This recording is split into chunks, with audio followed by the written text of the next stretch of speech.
Welcome. Thank you so much for taking time out of your day again to watch the Telecare 2010 annual video. As I reflect back over the last year, I think there is a tremendous amount for us to feel grateful for and optimistic about. Last year, we served over 22,500 individuals. Throughout Telecare's entire system in 6 states over the last 5 years, we've served over 100,000 individuals, helping them in the process of their recovery.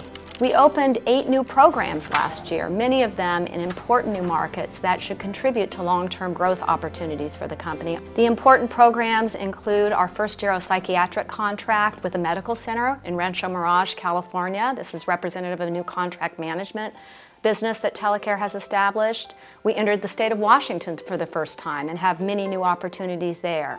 And then we also signed an important series of contracts with the Department of Corrections at the state, where we're serving individuals with criminal justice histories. In the area of culture development, we promoted 60 people from within the organization and distributed over $100,000 to employees for scholarship and educational advancement opportunities. It's important to also mention that for the 6th year in a row, we were named one of the best places to work in the San Francisco Bay Area, and moving up from number 11 to number 4 on the list. And I think this is really such an important statement of our progress in terms of improving our culture. Now, I'd just like to take a moment to have you hear a few words from David Mullen, who's the clinical director of our Region 6 Recovery Center in Nebraska. And I'd like you to listen to what he says about his work and his passion for supporting our clients in recovery. I've just enjoyed the work, I enjoy the people, I enjoy their level of authenticity. I'm just in awe sometimes of people's courage and their ability to manage some of the symptoms that they experience on a day-to-day basis.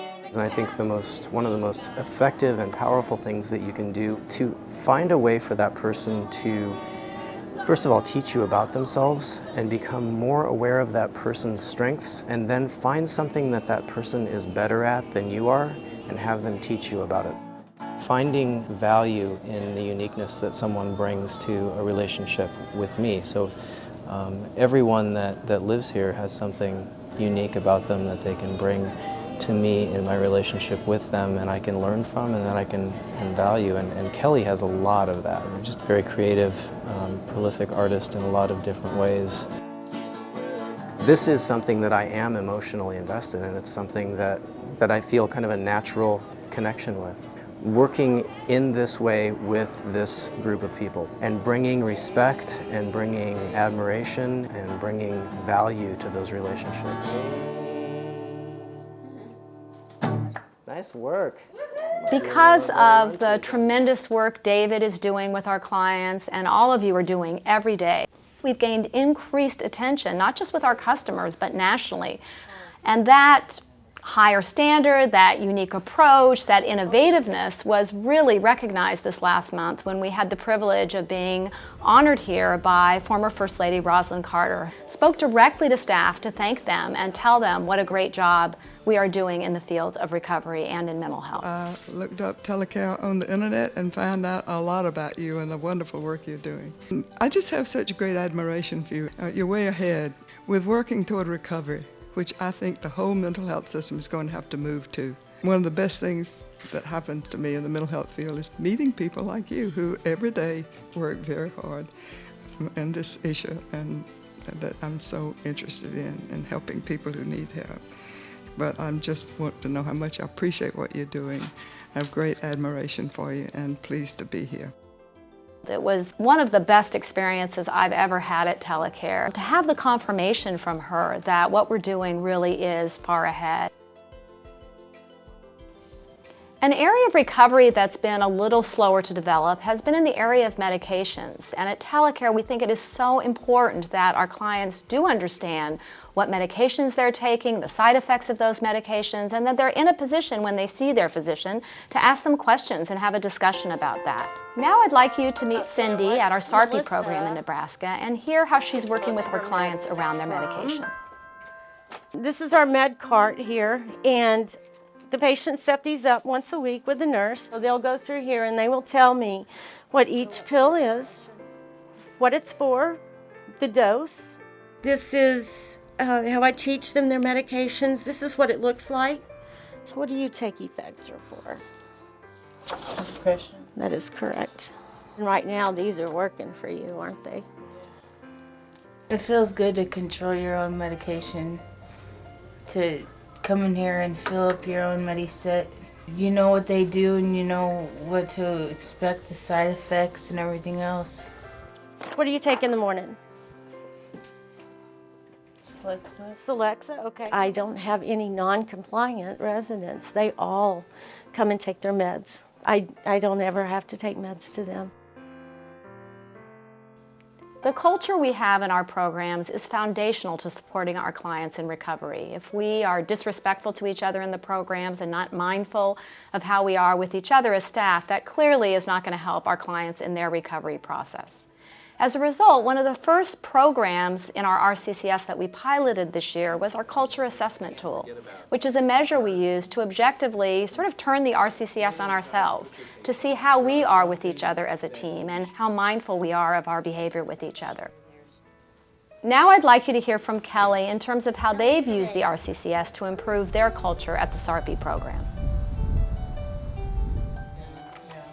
Since the program began, we were trained with the recovery-centered clinical system, and we were utilizing that in our work with our residents, especially around choice making and the environment. And what we noticed was that there were interactions staff to staff and staff to residents that were not really in line with the recovery model or how we wanted the interactions to be. We decided to look at our culture here at the program. We really look at power awareness and making sure that we're not taking power away from each other or the residents. Oh yeah, yeah. Be mindful of just our language and interactions with other people. I think the most significant thing I've seen is an awareness of power, that we have an automatic power just because of our positions. You know, we're the keeper of the keys. So I think having that awareness has helped us to just be cognizant of that. So we've made tremendous results. We have improved in all of the areas, showing that our staff feel like they are more respected, they have more motivation, there's less judgmental attitudes, and that we're interacting and communicating with each other a lot better. We have all agreed to give feedback about our culture to each other and accept feedback about our culture. I think just having the open having the conversations about it and having an open dialogue and being able to talk has really helped. And management has encouraged us that when we see a power theft or something that is occurring when we're working, to try to approach our peer at that time. That's all I need to write down for. The residents see the staff role modeling the things that we're trying to teach them with each other, improved communication and respect and dignity. And so they definitely comment on that. We have seen major changes with our staff, the environment as a whole, and our work with the residents from doing it. So if any other program wanted to undertake this process, I think it would just benefit everyone at the program. An example of the success that all of this has made in the lives of the people we serve is now going to be apparent when you hear from Priscilla, who will talk about what it's meant to be a client of a Telecare program. We're gonna go to my room and I'm gonna show you some things. My name is Priscilla. I live here at Telecare, and I've been here for a year and almost 4 months. This is my future home. I made this because I love Telecare. Telecare have helped me a lot. I have made a lot of improvement that I kind of got from staff being here, from the way I was doing and in and out of hospitals, trying to kill myself, overdosing, trying to cut my wrist and trying to run into traffic. Telecare has really been there for me through everything. It's a cartouche. It's kind of cool. I like it. This is my perception of me. A year ago, I wanted to die. I didn't want to live. I thought nobody loved me. I didn't love myself. But my perception of me now is I love myself. I have reason for living. I can't wait to move on and finish my GED, which I'm starting. Can't wait to go to college. I want to become a social worker to help kids like me, to show them that there's life out there worth living. I've changed a lot since I've been here, and I'm glad that I have Telecare behind my back, and I'm glad that I have some of the staff here who have helped me change as much as I have changed. It's been a road, but they've been there behind me no matter what. They've helped me become who I am now. When you do the work that we all do with clients every day, it's easy to minimize or forget the impact that you're having on an individual's life. And it sometimes takes an outsider, like a family member, to really help us appreciate how important our work is. Now I'd like you to hear from Linda, who will share with you the story of her son Greg and how Telecare has had such an important impact on their whole family.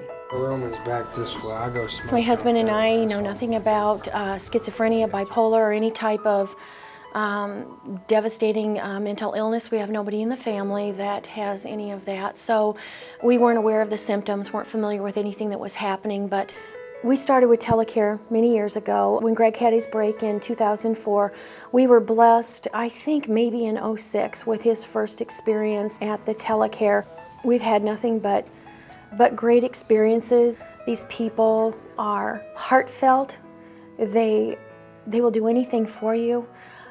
As a parent, I think it's been such a blessing to see how they've been terrific listeners when I've had some real ups and downs and highs and lows. They've been there for Greg. They're a source of encouragement and support, and they give him hope that he will have a future someday, and that, you know, there's things that he can look forward to down the road. You know, the one thing about Telecare, I asked Greg, what can I say? What would he like me to say? He loves it here. He's very comfortable here. I know that. He enjoys the people. They would do anything for Greg. They would do anything for all of us, and I just can't thank him enough. It's been a huge, huge blessing. I hope you've enjoyed hearing these stories of recovery. I want to thank you all for making those stories possible. It has been incredibly inspiring to me. I'm confident that the year ahead, with our continued teamwork and commitment, will be another successful year. Thank you all.